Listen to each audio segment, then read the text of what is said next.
Okay, let's go ahead and get started. We are live streaming on YouTube, and I'd like to welcome everyone to the Red Oak ISD School Board Candidate Forum.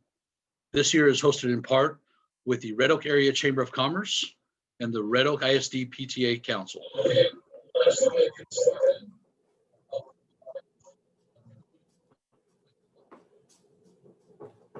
Sorry, technical difficulties. Had to listen to myself there for a little bit.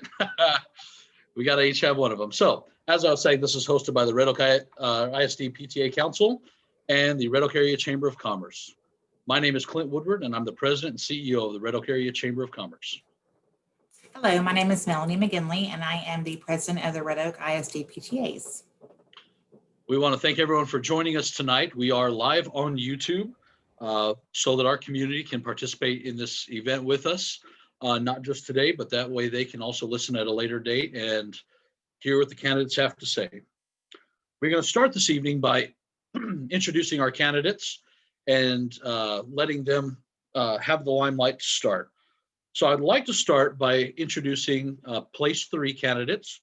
Mr. John Anderson is running for place 3, and he is running unopposed.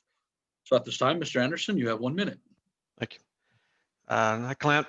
I'm John Anderson. My wife and I are both graduates of Red Oak, as is our oldest daughter. We have a senior in high school. My wife, Karen, runs the Education Foundation for the district. I'm in my 19th year on the board, and in my 2nd year as current sitting president. I want to wish all the candidates the best of luck tonight, and I'm grateful to the community for giving me another opportunity to serve these students and staff in this community. Thank you. Thank you very much. Now I'd like to introduce the candidate for place 4, Mr. Johnny Knight. Well, good evening. Again, just reiterate what John says. It's been a pleasure serving on the board, working in the community. Both my wife and I are from Red Oak.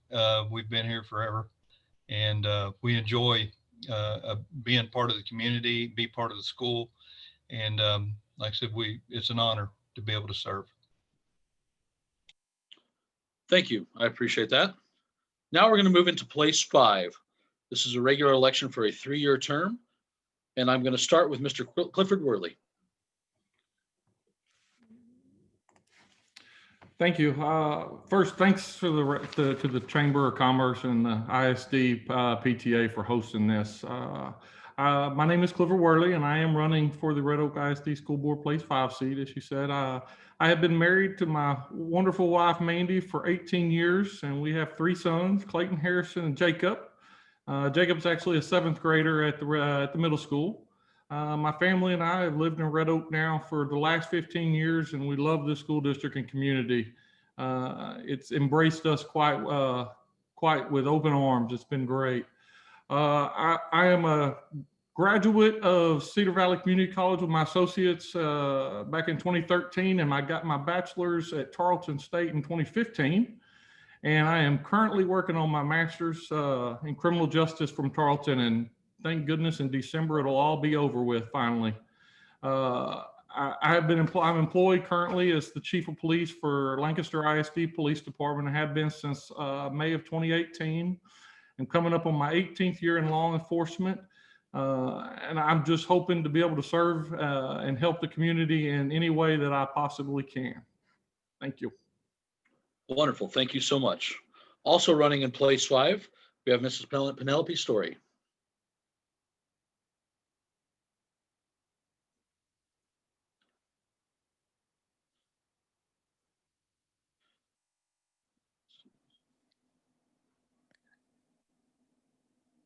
There you go, Penny. We should hear you now.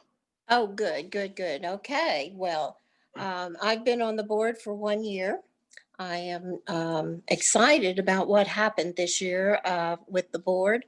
We accomplished a lot, and it was all good.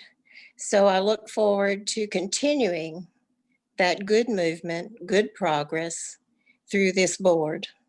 I've only been in Red Oak about 7 years. I'm not originally from Ellis County, and it's a very great town. And being on the board and looking forward to helping our students become the future of America is a big responsibility. It's an exciting responsibility. I look forward to serving again. Thank you. Thank you. Appreciate it. And last for place 5, Mr. Sean Kelly.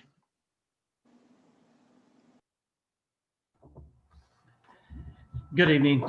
Thank you to the Chamber of Commerce and to the school district for hosting this forum. Again, I think it's a good move to let everybody be able to see us.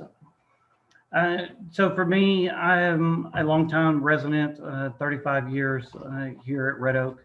I am a Red Oak graduate, class of 94.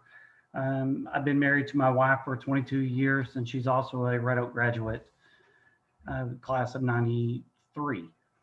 I have 2 daughters, one that is a class of 2021 that attends the high school virtually, and I have a daughter at the middle school, class of 2027, who is a 6th grader. So with that, a little bit about me. I have been a fireman for a little over 20 years, currently serving as a firefighter paramedic. I'm also a licensed TCO police officer. For me, education-wise, I attended Cedar Valley College and also I attended Navarro College, and then also attended Northwood University in Cedar Hill with studies in business management. I look forward to the opportunity to serve. I have been a servant of the community now for the last 20 years as a fireman and paramedic. And so for me, the opportunity to be a part of the district where I graduated from is a really humbling experience and something that I look forward to doing. Thank you.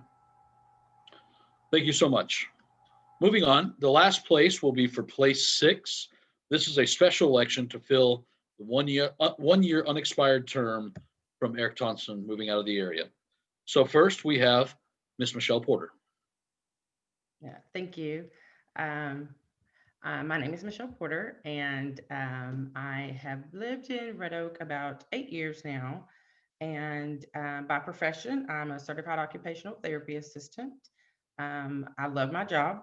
It gives me the opportunity to be a giver. It lets me help people in their daily task, which I think that is a good quality for a board member, because I can help people on a daily basis because I do it, and I do it with my whole heart. I'm the mother of a very energetic 9-year-old. He attends Wooden Elementary. I volunteer at Wooden on the PTA. I currently serve as the parliamentarian. My son's involved in the Red Oak Football Pee Wee Association, and I'm a board member for that organization as well. I also have served on the Superintendent Advisory Council, and I've done that for 2 years now. And I look forward to hopefully serving you as a board trustee. Wonderful, thank you. Next, I'd like to invite Ms. Sherelle Shaw. First off, thank you for the opportunity. So I made the decision to be a candidate for the school board because I wanted an opportunity to impact the future of our students. Being able to impact that is very important to me. I believe that each student deserves an opportunity to achieve their highest potential and to receive the necessary support to accomplish that goal. So during my time in the community, I've had an opportunity to serve in many different volunteer roles. These roles provided me with an opportunity to provide support, provide feedback, and engage with our Red Oak ISD community.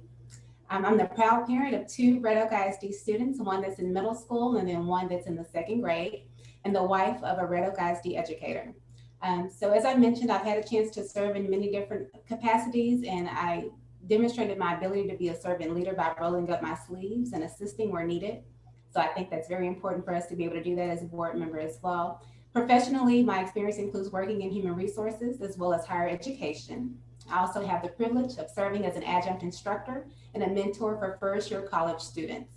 My vision as a candidate is to assist with the continued growth that's needed. We're constantly growing as a district, so new challenges are being set every day. So being able to be a part of that will be a great opportunity. and also assist with propelling Red Oak ISD to the next level. Thank you. Thank you. And last for place 6, we do have Margot Spencer. Hello, my name is Margot Spencer, and I really feel so old. My kids are grown. So I currently am a resident of actually Glen Heights, which is still in the part of Red Oak ISD. I have been previously a resident of Red Oak in previous years. Because I love kids, I am dedicated to the academic success of all children. I believe in educating the whole child. I come to you as an experienced educator with a passion for education. Thank you. Wonderful. Thank you very much. And there is, worth mentioning, there is another candidate under the place 6 umbrella, and that is Donna Reisner. However, she was not able to make it this evening. Before we start the questioning period, we do want to kind of go through some ground rules and talk kind of a little bit about policy and procedure as we go forward with this. Of course, this is for the upcoming vote. The official election day is Tuesday, November 3rd. However, early voting will take place October 13th through 20th, different various dates and times, and you can find that information available on the Ellis County Elections webpage for more information. Our format tonight will be taking the 2 separate places, place 5 and place 6, in 2 different strides. We will start with place 5. We have gathered a group of questions that were from the Texas PTA Candidate Sample Questionnaire. Each candidate will be asked 2 primary questions throughout their place's turn. And after they answer each of those questions, the other remaining candidates in that category will be allowed to give a 1-minute rebuttal if they choose to do so. So ultimately, every candidate will have an option to respond to 6 different questions. As I mentioned, for each primary question that a candidate receives, it is a 2-minute time frame to answer, and then the rebuttals are a 1 minute. As we've previously talked to the candidates about, there will be audio cues available, and you will hear those as you get close toward the end of your time. Let's go ahead and get started. So our place 5 candidates are Clifford Worley, Penny Story, and Sean Kelly. So the first question is to Mr. Worley. Red Oak ISD has had to monitor programs, manage staffing, and has been unable to make all needed upgrades and refurbish its facilities due to inadequate funding. As a school board member, what action, if any, would you take to adequately fund our schools? Specifically, would you support accepting federal funding or grants? Yes, I believe that grants can be, as long as there's no, horrible stipulations on them. I think they can be a great benefit. I know we have used numerous grants in the police department over the years. This past year alone, we were able to purchase fencing for portable buildings, extra surveillance cameras, and all of that to make upgrades to our current security systems and our safety procedures. I believe that if they're available, absolutely. Whatever we can do to save hometown taxpayers money, absolutely. Let's jump on it and let's move forward with that. So this way we don't get behind. If it's just about grants, absolutely. Anything we can do in that cause, I believe would be outstanding. Thank you. Ms. Story, any rebuttal or comments? Well, I'd like to make a comment. Actually, this district is not in dire need of money. Due to the sale of the empty school building that had been empty for 7 years, this district had an infusion of $2.8 million. That is a blessing. We are very frugal with our money, and we're not in extreme debt. So actually, I don't see that we have a dire need for any sort of funding at this time. And federal funds always come with lots of strings.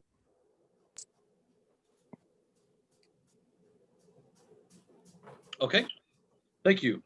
Mr. Kelly, your rebuttal. So for me, this is always going to be an ongoing process. It doesn't have an opportunity to arise even if we do have an abundance of money. So if the opportunity is there for us to get some funding, I'm all for it. If depending upon the stipulations, and there's always stipulations with any sort of federal funding. So depending upon what the grant or what we would need or how it is presented, I'm not against getting federal money. And I think that as long as we're responsible and we stay informed in every possible way on funding projects that is a part of what's going to make the district better, I'm for. I'm not anything that we can do to save our taxpayers' money, I'm all for. Thank you. All right, thank you. Okay, for the second question, Ms. Story, you have this question will be primarily for you. What is the appropriate relationship between the Red Oak ISD governing board and site-based decision-making committees? I think it's always wise to listen to the people that are in the community. They can bring insight that some of us may not see or hear. So I think we should consider everything that is brought to us. Some things can be accepted because of lots of laws that cause us not to be able to accept some things. But definitely we should hear from the community and consider everything they bring to us. Thank you. Mr. Kelly, your response. So I do believe in site-based committees. I think that they represent the community well, and this gives us the opportunity to get recommendations from the community and insights. Communication is always the key, and transparency with what we get from the community. So I'm all for site-based committees as long as it provides us with a good relationship between the board and listening to what data that they have and what can be brought to us. Thank you. Mr. Worley, your response. I agree as well. I believe site-based community, I think they're great. I don't know if the board needs to be involved too much short of listening to their recommendations and taking advantage of those recommendations. As board members, we're still board members and we don't want to have any influence on those committees one way or the other. We want to take the community as a whole and listen to what they have to offer, and then make those decisions. If we're part of those committees, we can kind of create our own problems where we may not get honest input or straight input from the community, whether it be the community members, the teachers, the parents, or whoever it may be. So we want to, yes, absolutely listen to those communities and take their recommendations into consideration as well. But we don't want to be part of those. We don't need to be part of those committees in that section. Okay, thank you. All right, on to question number 3. Mr. Kelly, this question will be for you. As a school board member, how would you respond to the efforts of special interest groups who advocate the censor of existing curriculum perceived by them to be in conflict with their personal beliefs? You know, as a board person, it's your duty to listen to everyone, and I understand not everybody will be happy with the curriculum and how it's taught, but the instructional professionals that we have, as far as the teachers and the administrators in the district staff, they're educated professionals and with their input and recommendations and resources that they choose. As a board member, I support our professionals and monitor and not dictate the curriculum. The curriculum is actually dictated by TEA in the state, not necessarily the district.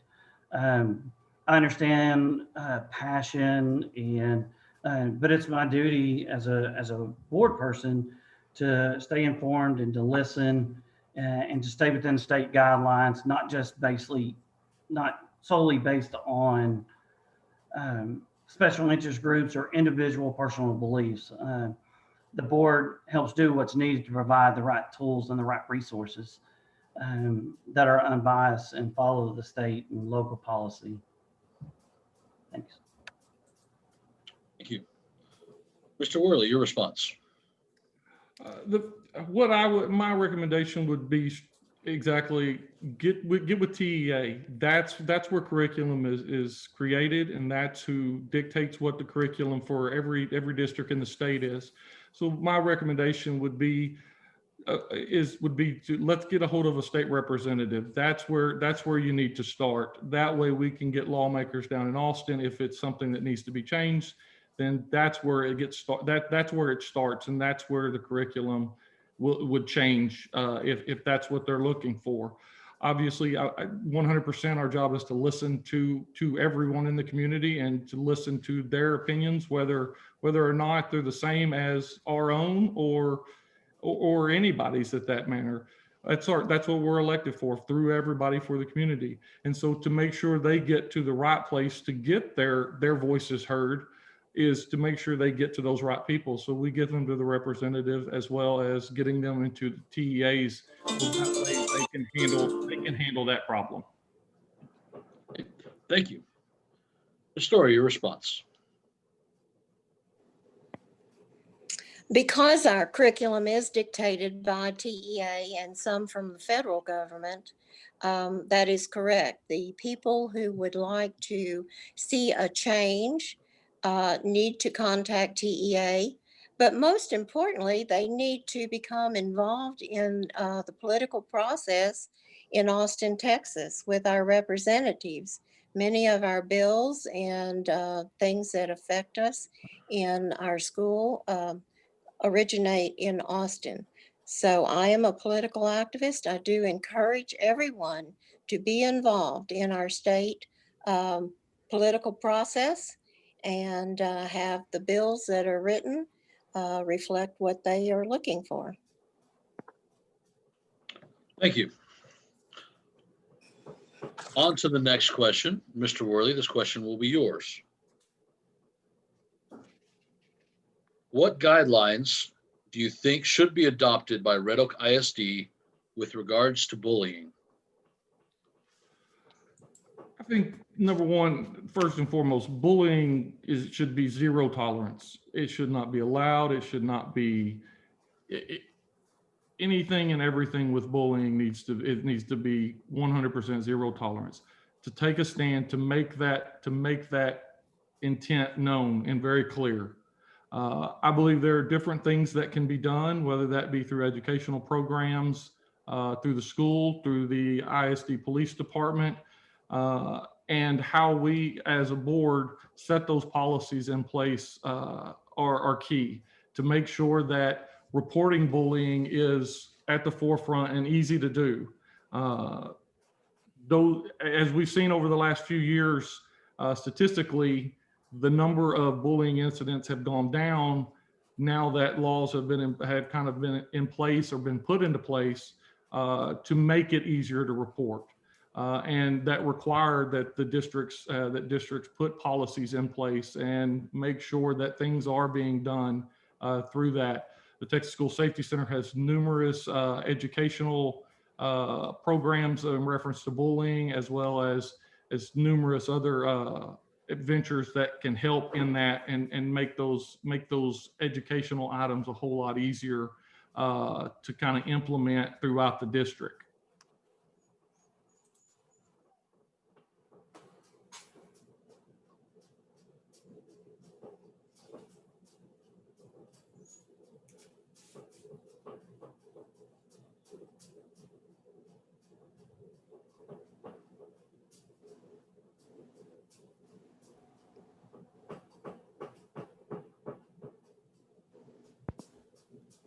Clinton, you're on mute. You couldn't hear you. Yeah, there you go. I Okay. apologize. Miss Story, it's your turn. Do you have a response?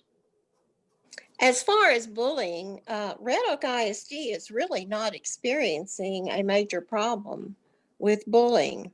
I think that's because of the very positive attitude, the excellent interaction with our administration, with the students, and our fine families. So it's not a major issue with us, thank heaven, and we don't expect it to be. Okay, thank you. Mr. Kelly, your response.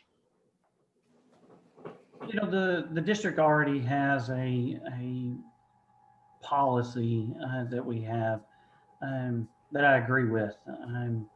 The policy in place follows the chain of command. They gather the information from several resources. And I know the board just recently adopted some new programs that was presented by Ms. Jones, Ms. Sandra Jones, that will bring even more awareness and education on the topic. So I believe that we've done a really good job as a district on the bullying process, and I support what we currently have. And the new program that Ms. Jones has brought forth that the district has implemented will help serve us even better if we have any issues. Okay, thank you. Thank you. Okay, next question. This is for Ms. Story. The STAR test is a requirement even in 2021. All students have to pass this test in order to graduate from high school. What resources would you commit to ensure our students' success?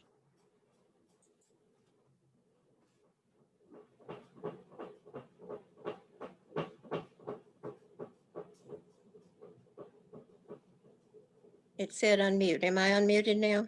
Yes, you are. We would like for the children to be prepared at the best they can to pass that test, since it is mandatory. We need to focus on giving them a well-rounded education so that they know more than just what's on the test. And academics is the reason that I am on a school board for curriculum and basic academics to prepare our students for life. So whatever they need to pass the test, our teachers are preparing them well. Okay, thank you. Mr. Kelly, your response. So I think that our staff that we currently have is doing a really good job. You know, as a board member, it's our job to help allocate and provide resources for our teachers to make sure that we're doing the job and educating our students. I think it's a good thing to have implementation of curriculum and things that are going through. We offer all kinds of after-school tutoring to make sure that we are maintaining a good priority with the academically. Not only do I want to make sure that we're doing academically, but we're getting good students and good citizens, and we're supporting the students with having good grit and good character and being a good servant. So I think that those are all good things. Thank you. Mr. Worley, your response. Yeah, I think as a board, when it comes to resources, anything we can provide to the students and to the teachers to allow them, they do just an outstanding job, and you can see it every year when the accountability ratings come out for the district.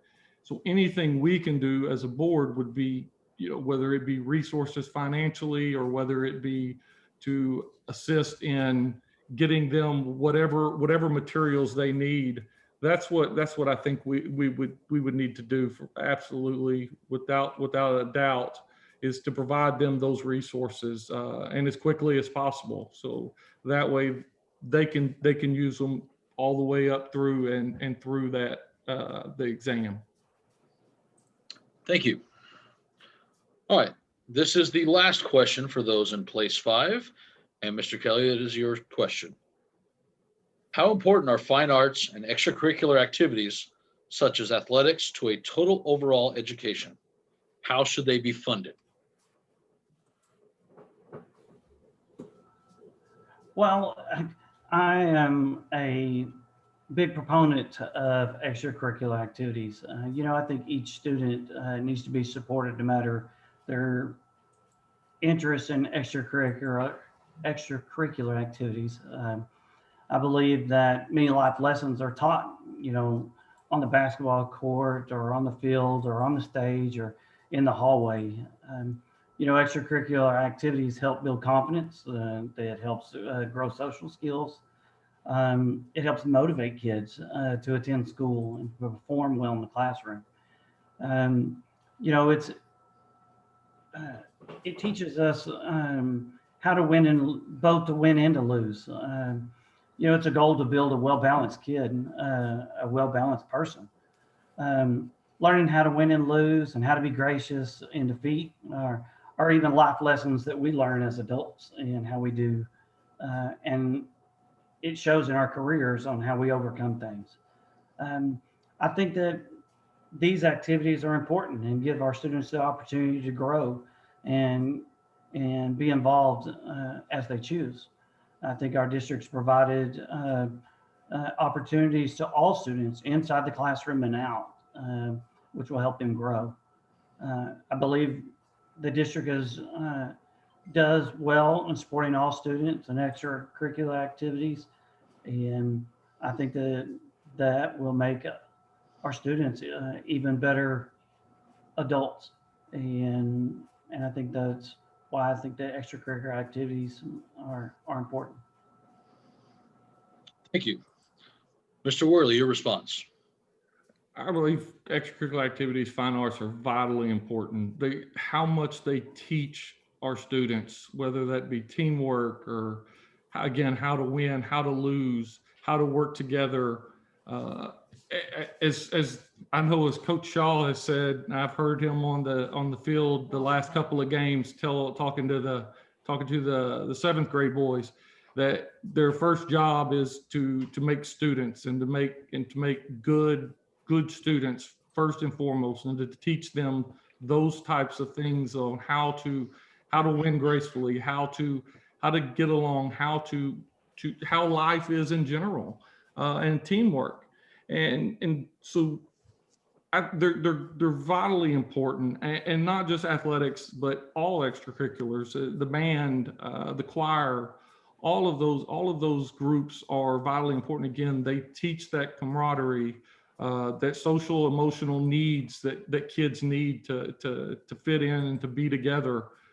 We see it all the time, and I know at this point in time in the world with the pandemic, that's kind of difficult right now for these kids. So those things are vitally important right now, probably more than they ever have been in the past. Thank you. Ms. Story, your response.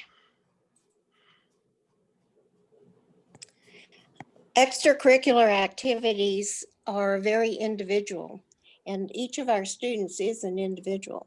So those that can participate in extracurricular activities definitely should have the opportunity.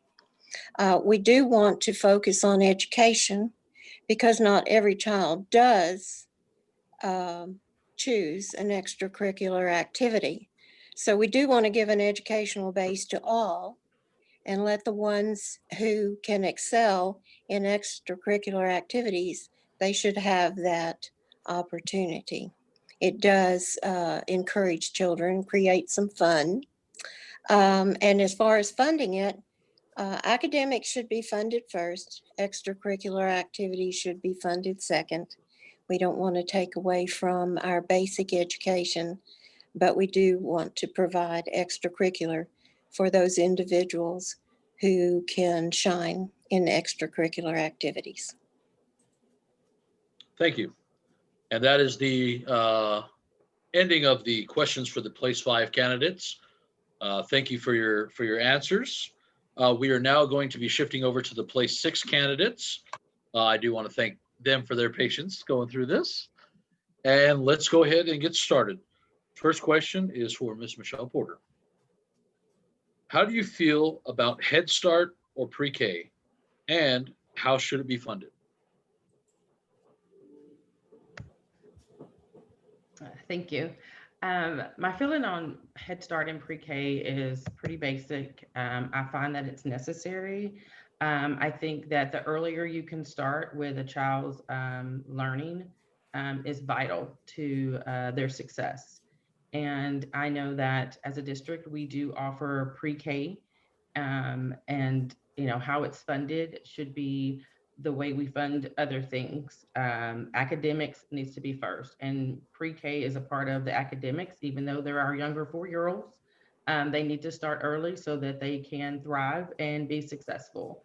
And if there's any underlying issues, it's better if we catch those things early, things like dyslexia or any other needs that a child has. The earlier those things are caught, the better chance those children have to be successful. Thank you. Ms. Shaw, your response. Let's try this again.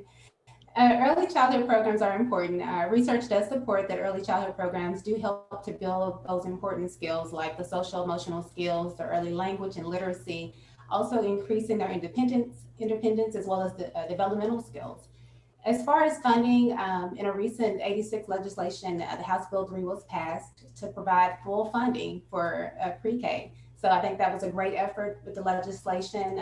Also, all of our elementary schools are Title I, so there are additional funds that are received as it relates to that. So I think that it would be good for it to continue to be funded in that way. Thank you. Okay, thank you. And lastly, Ms. Spencer, your response. Thank you. I as well think both are important. Of course, Head Start is federally funded. We do have some Head Start campuses that are in our district that have worked very well as a partnership over the last almost 10 years now. As Ms. Shaw stated, last year, one of the House bills mandated that pre-K 4 would be state funded fully for a full day. In previous years, it had been only half day, and most of the districts kind of took on the rest of the debt and paid the second half of the day for pre-K 4. I'd also like to see a pre-K 3 half day program included in Red Oak ISD.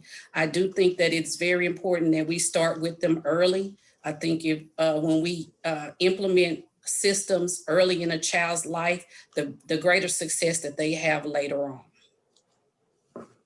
Thank you. All right, our next question is for Ms. Shaw. What is your view of homeschool, private schools, and charter school students participating in extracurricular activities in the public schools?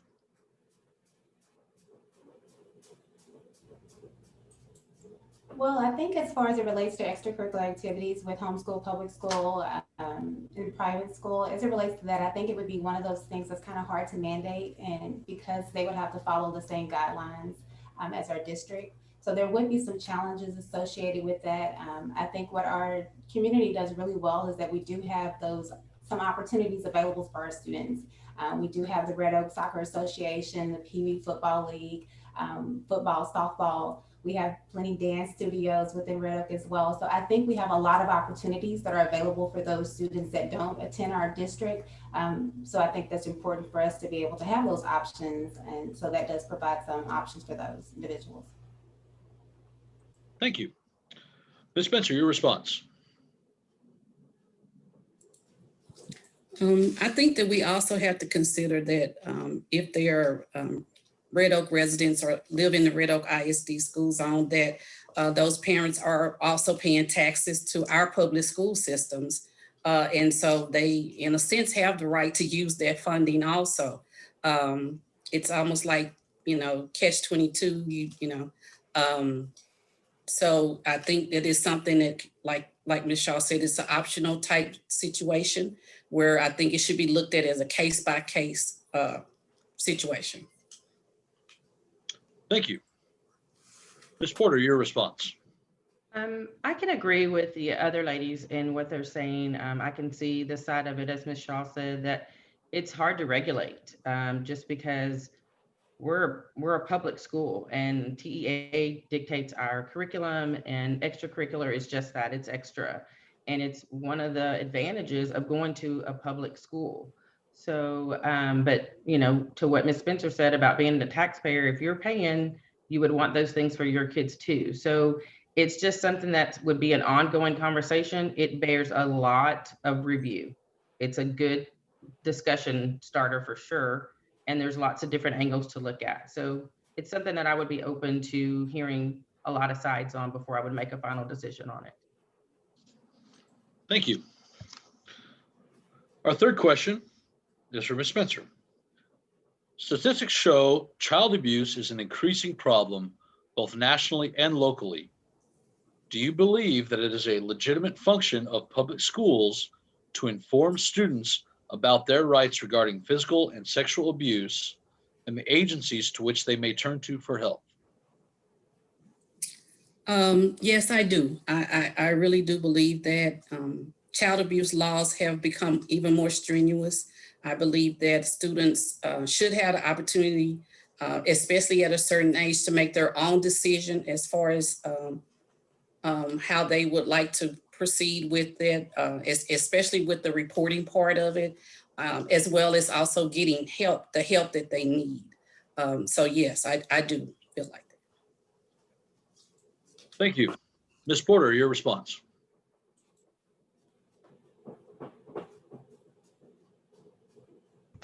Sorry, I couldn't unmute. I agree. Definitely. Educators are, you know, I believe mandated reporters. In my current job as a therapist, I'm a mandated reporter.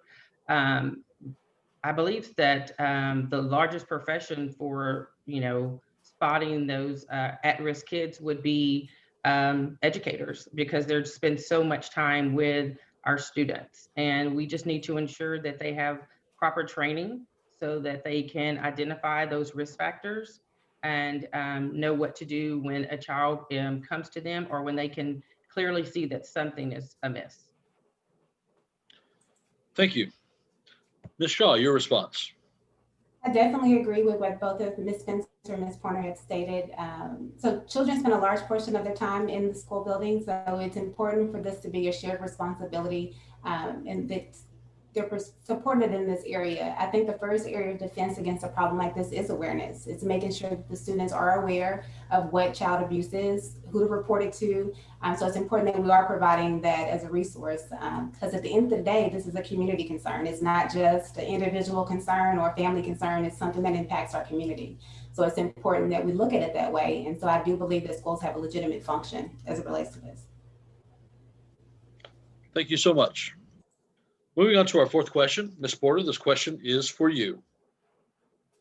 If elected, once the Red Oak ISD School Board votes to approve an action or policy, what do you believe is your responsibility to that action or policy, especially if you did not support that policy or action?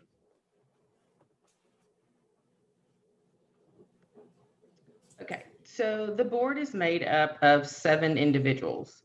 And I would have to guess, because I'm not a board member yet, that there's probably going to be 7 different views. So it's just important, though, to stand together once a vote is made.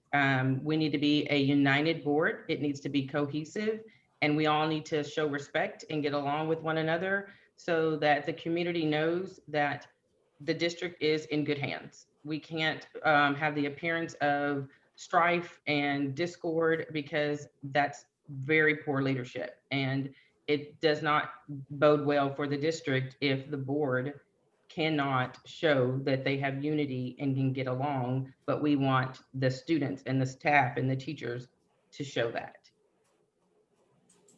Thank you. Ms. Shaw, your response. So I think even before we get to that point, each board member has an opportunity to present their perspective, to ask questions and to voice any concerns before an action is made. The ultimate goal of what we do as a board should be to do whatever's in the best interest of our students.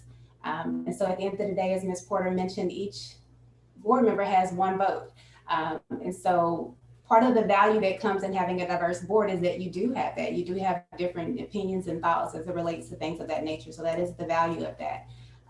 But what I will say is that if an action is made that I didn't agree with, I think there's still a way you can show collaboration as a team and not have voted for that. But I think my role would be to advocate for our students. So if there's an opportunity to reconsider that as far as review the policy or make revisions later on, being able to be that voice and be able to advocate for our students. Thank you. Ms. Spencer, your response.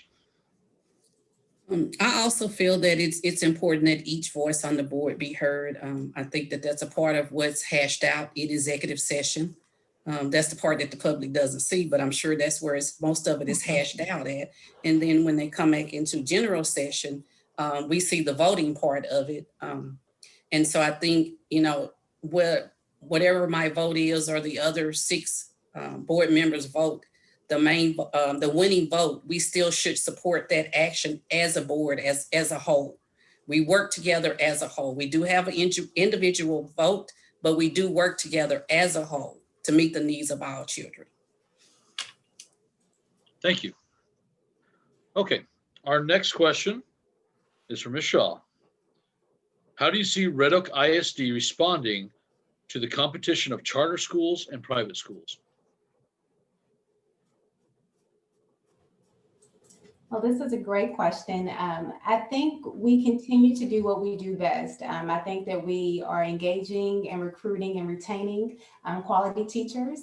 And I think also the programs that we offer, so everything from pre-AP to AP, the GT courses, what we're doing with our dual credit programs, as well as our partnerships with Navarro and UT Arlington as it relates to the early college preparation. I think we continue to do the things that we're that we do well and continue to grow in those areas in order for us to be competitive. So those are the things that are going to make us continue to stay competitive.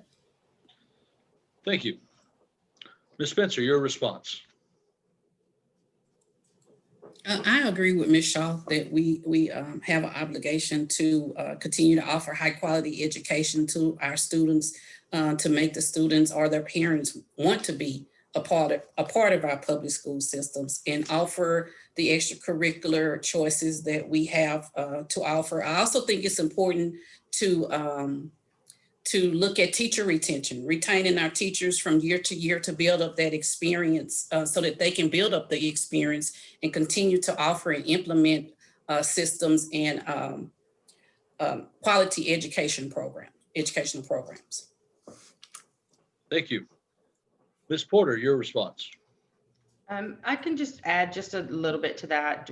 I think we just need to move forward with the current way that we are doing things, because we are really doing a good job. I think that we just need to make sure that our teachers are equipped and we continue to give them the tools that they need to do the job that we would like for them to do to make the children successful. Thank you. All right, this is our last question of the night. We need to pick a good one on this one. They're all good questions. I can't say that. I didn't pick a single one of them. So, all right. Ms. Spencer, this question is for you. In the face of declining resources, what projects do you foresee for the future bond elections and projects?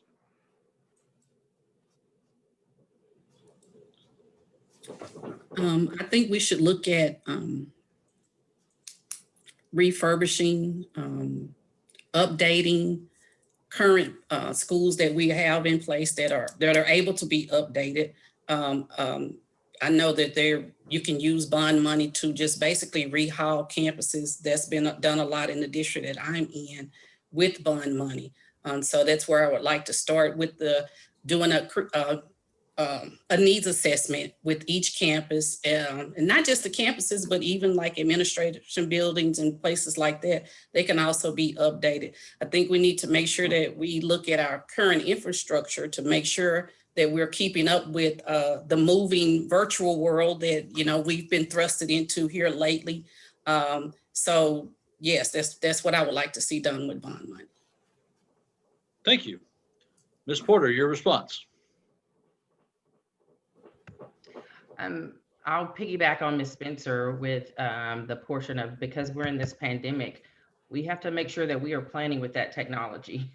We, you know, don't know what tomorrow brings. So we need to make sure that we are definitely planning with technology. We need to be having conversations with city leaders so that we can see where we are growing as a community, because that's important, because that does go back to the infrastructure. Do we have enough space? So those are just things that we need to look at to make sure that we're ready for the future. Thank you. Lastly, Ms. Shaw. Just a little bit to add, during my campaign, I've had an opportunity to spend quite a bit of time with the community. And so one of the things that comes up quite a bit is the middle school expansion, or being able to make some changes as it relates to the middle school to be able to accommodate the growth. So I think that would be a topic that would be worth discussing if we were able to receive additional funds or have a bond election to come up. I know it's been a previous discussion with our growth management committee, and they've looked at ways that we can be more effective as it relates to managing our growth. But I think that would be something worth discussing. Okay, thank you. And with that, we have concluded our question portion of this candidate forum. I would like to go ahead and move into our closing statements for each person. And I will start with the Place 5 folks. Mr. Worley, your closing statements, please. You have 1 minute. Thank you, Ms. Woodard. Again, I'd like to thank you as well as the Chamber of Commerce and Ms. McGinley and the PTA for holding this. I'm new to, this is my first time to ever run for public office. And so this is all new and very interesting. I've actually enjoyed it very well, getting to know everybody and hear all the different perspectives that everyone has. I got in law enforcement originally 20 years ago to help people and to serve. And that's what my intent is here, is just to help and to serve this district and this community that me and my family love and adore, and that has accepted us through all these years. The school district's facing a difficult time right now with this pandemic, as we've seen starting last March, having to adjust. Some districts didn't adjust as great as Red Oak did. They did a great job. The staff just did a tremendous job on being able to adapt to the instant changes of, okay, everybody's got to be at home. What are we going to do now? New ideas and putting new programs into place. They did an outstanding job. And we've got to make sure that we continue that. And as a board, our goal should not only be to make sure that we continue, but to increase that ability of our staff and give them whatever resources that we possibly can to help them in these changing times. Eventually, hopefully, we will all get back to what we all believe is normal, or what was normal at one time, and we can use this when we get there to take advantage of new ways to learn. These high school juniors and seniors are going to college, and they're only going to one class, and everything's done online. That's a new way to learn. My niece goes to UNT and graduated last year, and she's never done online learning. And now she's taking a full ride, and she's sitting down trying to figure out how to learn online. Those are things we can teach our kids and our students now, and have them ready to go for that adventure when they start college and they get to college, and as they move forward in life. Again, thanks again. I greatly appreciate the pleasure and the honor of even being considered for anybody's vote. Thank y'all. Thank you. Next, Ms. Penny Story.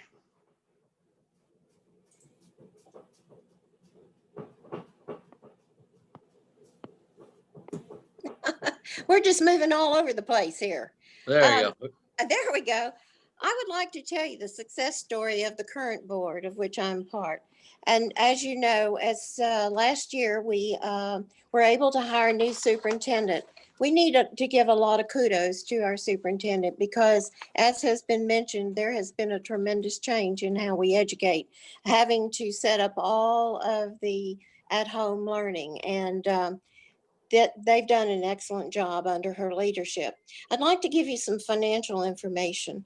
As I said, we were able to sell a school that had been vacant for 7 years. The electricity had cost the school over $500,000 over that time just to maintain an empty building. That is no longer a debt of this school. In fact, it was income of 2.8 million.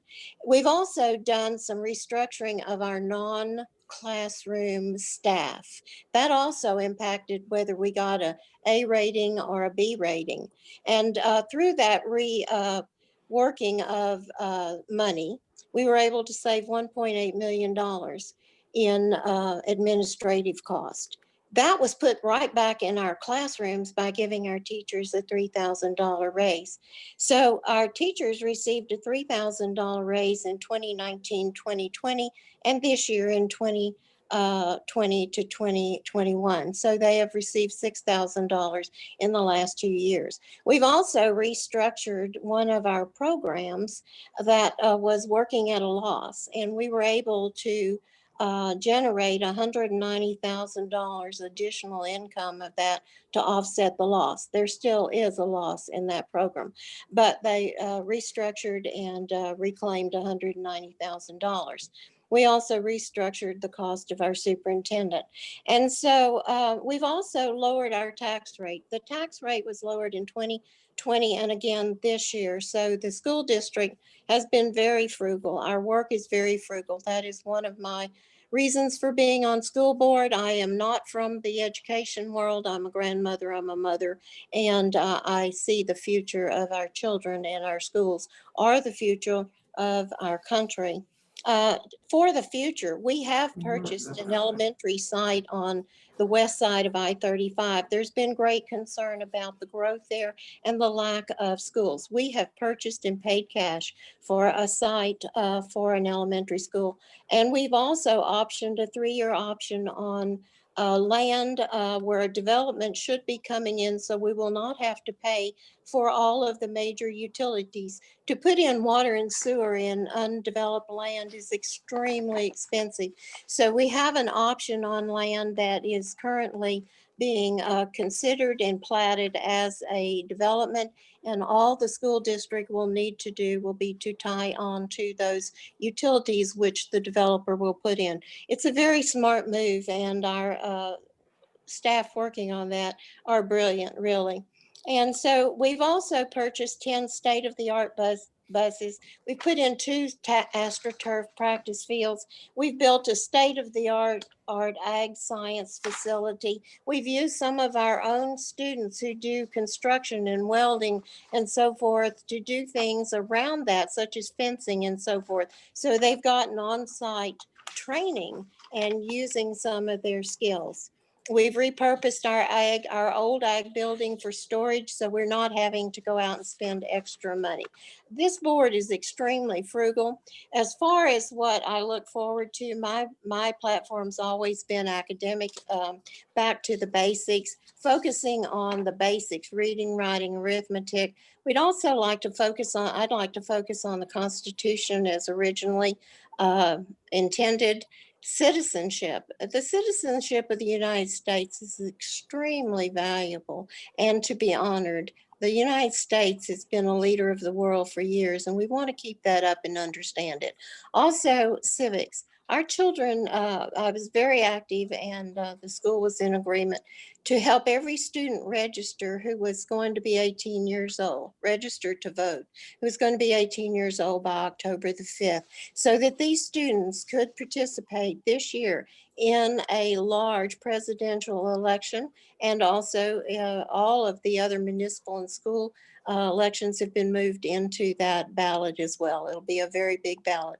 Also, to help help the students understand that they can participate in the election process as clerks. So those have been our goals and our accomplishments, and I think they've been very, very outstanding. Well, thank you, Ms. Story. I appreciate your time. Mr. Kelly, your closing remarks, please. Okay, I'll be really quick, I promise. Just a couple of things. Thank you very much for the platform and the opportunity to answer some questions. And if anybody else needs any more questions answered or anything, you can always reach us on our social media accounts.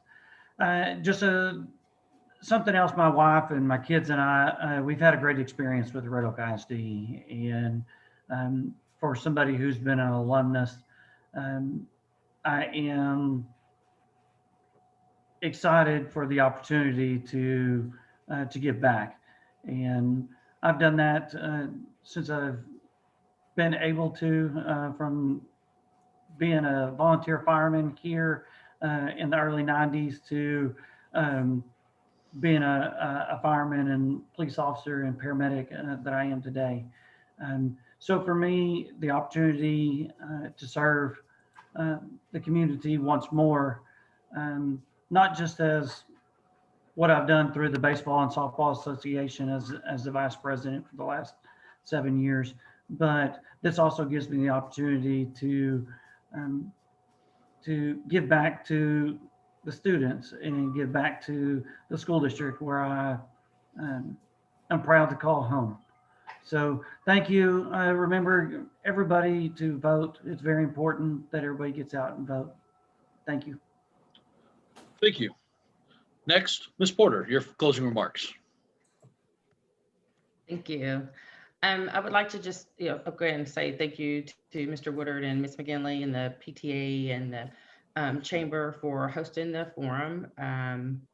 It's a great opportunity for people to get to know their candidates. I'm sure there's lots of other questions that we could have answered or that people still have. And I'd like to encourage everybody to get to know the candidates. If you see us out in the community, stop us, say hi with your mask on, of course. But just really we're available. I'm pretty sure that we all want to be as transparent as we can. I want to thank all the other candidates as well. I think that it's a respected opportunity to volunteer your time to serve the district and serve the community as a board member. So I'm sure that any of us would be worthy of taking those places on there. And I just want to thank everybody for participating. I hope to be that person. But if I'm not, I'm willing to work, roll up my sleeves and get in there and just continue to serve the community in any capacity that I can. I try to always be available, but I do work an hour away from Red Oak. But I'm always going to consider Red Oak home. I've recently moved my parents here. And so this is where we will be. So I hope to be of value in any way I can. And thank you again. Thank you. Ms. Shaw, your closing remarks. Thank you. Again, thank you for the opportunity to be able to share information in this platform. A growing community is dependent upon a strong school district, and a district that has displayed the ability to show, our district has displayed the ability to show resilience and grit. So one of the things that I mentioned earlier is that I am dedicated to the pursuit of excellence in education because I believe that our students are worth it. I think back to a time when I was in the 3rd grade and my 3rd grade teacher told me, Sherelle, I expect great things from you. It may seem like a really small statement, but it carried a whole lot of weight.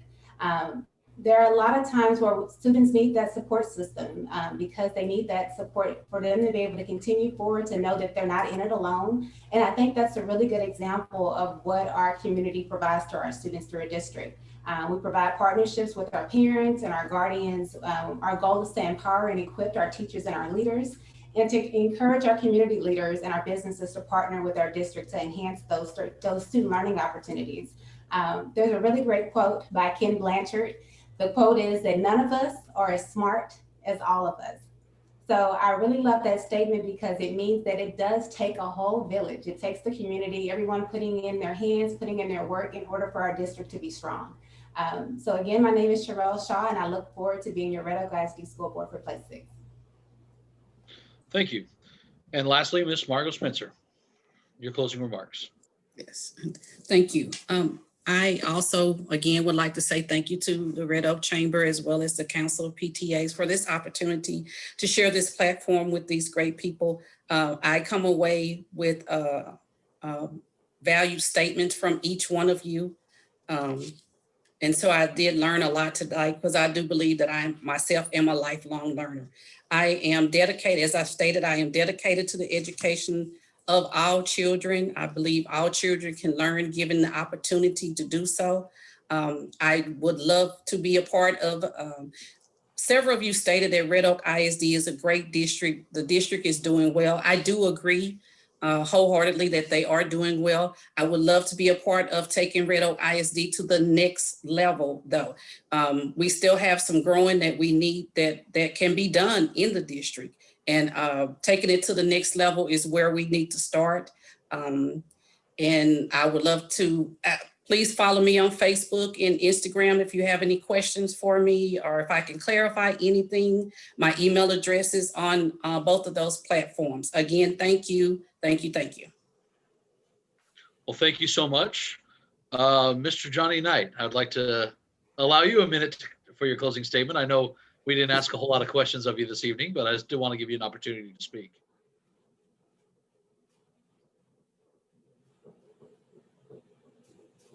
You're on mute. No, he's still on mute. There it is. There you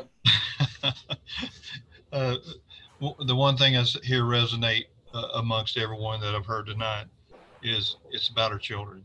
It's about how can we progress and how can we educate our children to move them forward into life. You know, once they leave school, we don't want them to be on their own. You know, we want them to have an education where they can make it in life. And that's the great feeling, is when you have children come back to you after they graduate and say, thank you. And that's such an honor that, and that's the reason I love doing this, you know, to interact with our children. I know it's very, very difficult, you know, these times, but just to interact with our children, interact with our parents, interact with the school district as a whole, the community, because I heard it said it takes a village to raise a child, and there's a lot of truth to that. You know, there's so much involved in a child's life. We want to give them every opportunity and, you know, ample time to go through the process, that when they graduate, we can say, well done. All right, thank you. And Mr. Anderson, your closing remarks. Okay, thanks, Clint. I do want to thank the council and the Chamber of Commerce for putting this platform together. It's a great opportunity for the candidates to express their what they understand, what they think, how they feel. It's good for the current board members to be able to see that too, because we are a team of 7. Actually, we're a team of 8 because we include the superintendent into that process. I've lived in Red Oak since 1972. I'd argue that Red Oak's the best district in the state. But as Ms. Spencer pointed out, we do have opportunities to get better. We should always look for improvement. We should always look to grow, not only as our students, our population grows, but as our dynamics change, we need to grow so that every kid that walks through Red Oak ISD feels that they have an opportunity to go to that next step, whether it's college, whether it's work, whether it's military, whatever they do, that they're prepared to do that. And that's one of my passions. Every decision that we make as a board, it comes down to one thing: how does it impact these kids? How does it impact our students? And if it's a negative impact, then regardless of how we may feel personally, we don't make those decisions. We put our students and our staff first, and I think that's how the board should operate. And so, appreciate it. Thank you. Wonderful.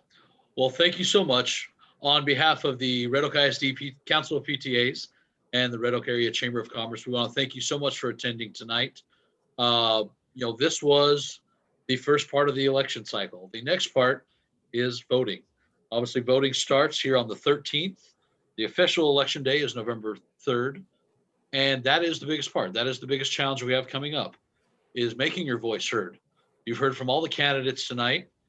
And as a whole, we all encourage you to be a participant in your community and take the time to go out and vote. It is more important than we know. You know, if your voice is not heard, then you know, maybe the shape of the future is a little different. And so we encourage you all to take the time to go vote. And we appreciate you tuning in tonight so you can hear all the candidates and hear their opinions and their philosophies as we look toward the coming year with the Red Oak ISD School District. Again, my name is Clint Woodruff, the president of the Red Oak Area Chamber of Commerce.